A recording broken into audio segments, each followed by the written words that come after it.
மோகன் தன் மனைவி மற்றும் 2 குழந்தைகளுடன் வாழ்ந்து வந்தார்.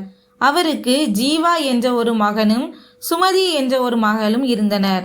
அந்த அண்ணன் தங்கை இருவருக்கும் சிறுவயதிலிருந்தே மிகுந்த பாசம் இருந்தது. அவர்கள் இருவரும் எப்போதும் ஒற்றுமையாக சேர்ந்து வாழ்ந்தனர். அண்ணன் தங்கை இருவரின் பட்டப்படிப்பு முடிந்ததும் அவர்கள் ஒரு பெரிய கம்பெனியில் வேலைக்கு சேர்ந்தனர். மெதுவாக நேரம் கடந்தது.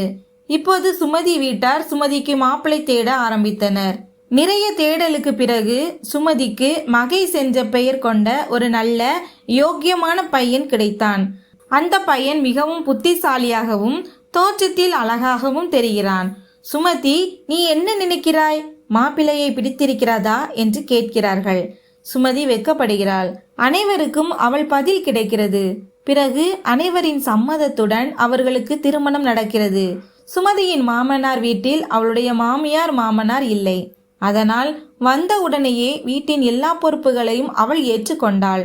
இங்கே மகேஷ் நாள் முழுவதும் அலுவலகத்தில் வேலை செய்ய சுமதி வீட்டை சமாளித்தாள். விடுமுறை நாட்களில் இருவரும் சேர்ந்து வெளியே சுற்ற சென்றனர். கொஞ்ச காலத்திற்கு பிறகு சுமதி ஒரு அழகான பெண் குழந்தையை பெற்றெடுத்தாள். குழந்தையின் வருகையால் அவர்கள் குடும்பத்தில் மகிழ்ச்சி இன்னும் அதிகமானது. ஆனால் ஒரு நாள் திடீரென்று மகேஷுக்கு வேலை போய்விடுகிறது. நிறைய தேடியும் அவனுக்கு எங்கும் வேலை கிடைக்கவில்லை. எனக்கு ரொம்ப கவலையாக இருக்குங்க. இப்போ என்ன செய்யறது? குடும்பம் நடத்த இப்போ நம்ம சேமிப்பை உடைக்க வேண்டி இருக்கு. இது இப்படியே போனா நம்ம சேமிப்பு மொத்தமும் காலியாகிவிடும் என்று சுமதி சொல்கிறாள். நீ பார்த்துட்டு தானே இருக்க சுமதி. எனக்கு சீக்கிரமே வேலை கிடைக்க நான் என்னால முடிஞ்ச முழு முயற்சியையும் செஞ்சிட்டு இருக்கிறேன் என்கிறார் மகேஷ். நான் என் அண்ணன் ஜீவா கிட்ட இதை பத்தி பேசுறேன். இப்போ அவன்தான் நமக்கு உதவ முடியும். சுமதி ஜீவாவுக்கு ஃபோன் செய்து எல்லா விஷயங்களையும் சொல்கிறாள். உண்மையிலேயே அண்ணா, நாங்க ரொம்ப கஷ்டத்துல இருக்கோம். இவர் வேலை தேடி ரொம்ப நாளாச்சு. ஆனா இவருக்கு எங்கேயும் வேலை கிடைக்க மாட்டேங்குது. கவலைப்படாத சுமதி, மாப்பிள்ளைக்கு வேலை கிடைக்கிறதுக்கு நான் என்னோட முழு முயற்சியும் செய்வேன். நீங்க கஷ்டப்படாதீங்க என்று சொல்லி ஜீவா போனை வைக்கிறான். அடுத்த நாள் அவன் தன் முதலாளியின் கம்பெனியில் வேலை காலியிடத்தை பற்றி பேசுகிறான். அதற்கு அவன் முதலாளி, பாருப்பா ஜீவா, நீ எங்க கம்பெனியின் திறமையான ஊழியன்தான். ஆனால் உண்மையை சொல்லணும்னா இப்போ என்கிட்ட நிறைய ஊழியர்கள் இருக்காங்க. நான் தேவையில்லாம யாரையும் வேலைக்கு எடுத்து என்னோட வீண் செலவை அதிகப்படுத்த முடியாது என்று சொல்லிவிட்டார்.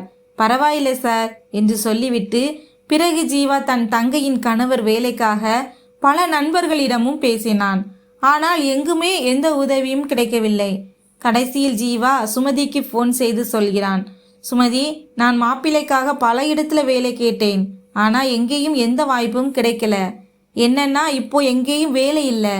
சரி, இப்போ அவர் கட்டாயமா ஏதாவது சின்ன சின்ன கூலி வேலை தான் செய்ய வேண்டி வரும்.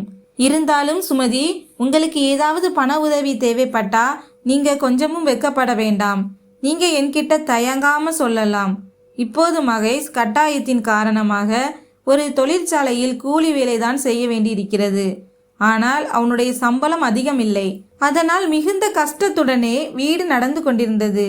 அங்கே ஜீவாவுக்கு பதவி உயர்வு கிடைக்கிறது. இப்போது அவனுடைய அம்மா ஜீவாவுக்காக பெண் பார்க்க ஆரம்பித்தாள்.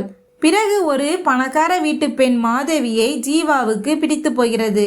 அவள் இந்த திருமணத்துக்கு சம்மதம் தெரிவிக்கிறாள். சீதனமாக ஜீவாவுக்கு 60 லட்சம் பணம், ஒரு கார் மற்றும் தேவையான அனைத்து பொருட்களும் கிடைக்கிறது.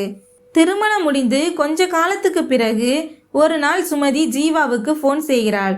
அண்ணா, எங்களுக்கு வீட்டில் நிறைய கடன் சேர்ந்துருச்சு. அவர் ஃபேக்டரியில் ஓவர் டைம் வேலை செஞ்சாலும் கூட அவ்வளவு சம்பாதிக்க முடியவில்லை. கஷ்டப்பட்டு 1000 தான் சம்பாதிக்க முடியுது. இப்போ என் குடும்பத்தை நடத்துறதே கஷ்டமாயிடுச்சு. நீங்க எனக்கு ஒரு 25,000 கடனா தர முடியுமா என்று கேட்கிறாள்.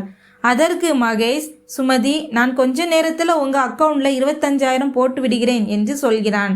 ரொம்ப நன்றி அண்ணா. இந்த கெட்ட நேரத்தில் எங்களுக்கு நீங்க ஒருத்தர் தான் உதவி செய்றீங்க. இவரோட எல்லா சொந்தக்காரங்களும் எங்களை விட்டு விலகி போயிட்டாங்க. இவர் நல்லா சம்பாதிக்கும் போது எல்லா சொந்தக்காரங்களும் இவர் முன்னாடியும் பின்னாடியும் சுத்துனாங்க. ஆனா இப்ப யாரும் இவரை பத்தி கேட்கறது கூட இல்லை. சுமதி, உங்களுக்கு எப்பெல்லாம் பணம் தேவையோ அப்பெல்லாம் என்கிட்ட சொன்னா போதும் என்று சொல்லி மகேஷ் போனை வைத்து விடுகிறான். ஆனால் அவன் பின்னால் நின்று கொண்டிருந்த அவனுடைய மனைவி மாதவிக்கு இந்த விஷயம் பிடிக்கவில்லை. வரதட்சணையாக கிடைத்த பணத்தையோ அல்லது தன் சம்பளத்தையோ தன் தங்கைக்கு மகேஷ் கொடுப்பதை அவள் விரும்பவில்லை. அதனால் அவள் மகேஷிடம் சண்டை போட ஆரம்பிக்கிறாள். நீங்கள் ஏன் உங்கள் தங்கைக்கு பணம் கொடுக்கணும்? எப்ப பார்த்தாலும் அவளோட ஒரே புலம்பல் தான் கிடக்குது. எனக்கு என்னமோ நீங்க அவ மேல பரிதாபப்பட்டு பணம் கொடுத்துட்டே இருக்கணும்னு அவ இதெல்லாம் சும்மா நாடகம் போடுறதா தோணுது. எனக்கு நல்லா தெரியும், அவளோட கண்ணெல்லாம் அந்த 60 லட்சம் மேல தான் இருக்கும். நீ உன் வாயை அடக்கு. மாப்பிள்ளையோட வேலை போனதால அவங்க நிலைமை ரொம்ப மோசமாயிடுச்சு.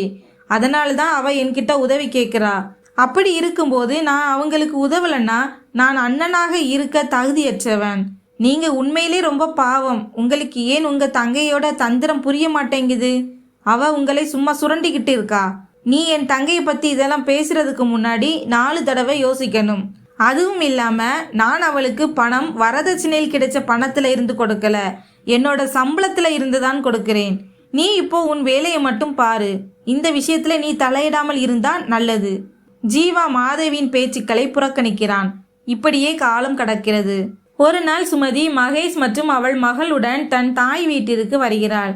சுமதி தன் அண்ணி கிட்ட அன்பாக பேசுகிறாள். ஆனால் மாதவி அவளுடன் விலகியே இருக்கிறாள். கொஞ்ச நேரத்திற்கு பிறகு மாதவி எல்லாருக்குமாக காலை உணவு தயார் செய்கிறாள்.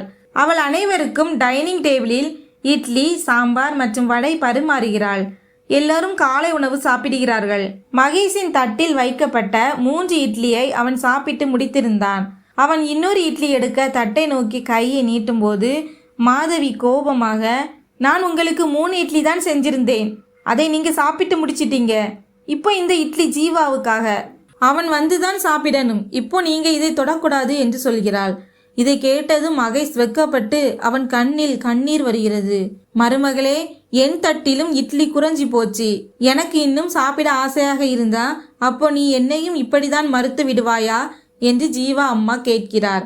இல்லை அத்தை, நான் உங்களுக்கு வேறு செஞ்சு தருவேன். அப்போ என் மருமகனை பார்த்து ஏன் அப்படி சொன்னாய்? அவர் நம் வீட்டு விருந்தாளி இல்லையா? இப்போ நீ ஜீவாவுக்காக இன்னும் 2 இட்லி போட்டு வை என்று ஜீவா அம்மா சொல்ல, அதற்கு மகேஷ், இல்லையத்தை, இட்லி உண்மையிலே ரொம்ப நல்லா இருந்தது. அதனால்தான் எனக்கு இன்னும் சாப்பிட ஆசை இருந்துச்சு. ஆனா இப்போ என் வயிறு நிறைஞ்சிடுச்சு, எனக்கு வேண்டாம். மருமகனே, நான் மாதவி சார்பா மன்னிப்பு கேட்டுக்கிறேன். இப்போ நீங்க இந்த இட்லி சாப்பிடுங்கள். தன் அத்தை மீண்டும் மீண்டும் சொன்னதால் மகேஷ் அந்த இட்லியை சாப்பிட்டான். அங்கே மாதவி கோபமாக சமையலறையில் பாத்திரங்களை அடித்து கொண்டிருந்தாள். பிறகு ஜீவா வெளியே வருகிறான். அடேங்கப்பா அம்மா, இந்த சமையல் அறையிலிருந்து பாத்திரங்களை அடிக்கும் சத்தம் ஏன் வருது? நீங்க மாதவி கிட்ட ஏதாவது சொன்னீங்களா? அடே இல்லப்பா, என்னன்னா என்று ஜீவா அம்மா சொல்வதற்கு முன்பு சுமதி குறுக்கிட்டு, அண்ணா, அன்னிக்கு உடம்பு கொஞ்சம் சரியில்லாம இருக்கு போல, அதனால்தான் அவர்கள் கோபமாக இருக்கிறார்கள் என்றாள். ஓ பரவாயில்லை, அவள் சரியாகி விடுவாள் என்று ஜீவா சொல்கிறான். எந்த ஒரு விஷயத்தையும் சுமதி ஜீவா வரைக்கும் போக விட மாட்டாள். ஆனால் மாதவியின் இந்த பேச்சு மகேஷின் மனதை பாதித்து விட்டது. மேலும் அவன் சுமதியை வீட்டிற்கு திரும்பி செல்லும்படி கேட்டான். சுமதி, நாம் இப்போது கிளம்ப வேண்டும் என்று நினைக்கிறேன். நீ இங்கேயே இருப்பதால் மாதவியின் வேலை அதிகரித்து விட்டது. வா, நாம் நம் வீட்டிற்கு திரும்பி செல்வோம். அவர்கள் இருவரும் தங்கள் வீட்டிற்கு திரும்பி வந்தனர். ஆனால் இப்போது பணத்தின் மதிப்பு என்ன என்பதை அவர்கள் புரிந்து கொண்டனர். எனவே இப்போது அவர்கள் இருவரும் இரவு பகலாக கடுமையாக உழைத்து வேலை செய்தனர். மேலும் அவர்களுக்கு ஒரு பெரிய கம்பெனியில் வேலை கிடைத்தது. இப்போது மகேஷுடன் சேர்ந்து சுமதியும் வேலை செய்ய தொடங்கினாள். பிறகு படிப்படியாக அவர்களின் பொருளாதார நிலை மேம்பட தொடங்கியது. காரு, வீடு என அவர்களை அவமானப்படுத்தியவர்கள் முன்பு ஒரு வசதியான வாழ்க்கையை வாழ்ந்து வந்தனர். இப்போது அவர்களும் தங்கள் வாழ்க்கையை மகிழ்ச்சியுடன் வாழத் தொடங்கினர். நன்றி.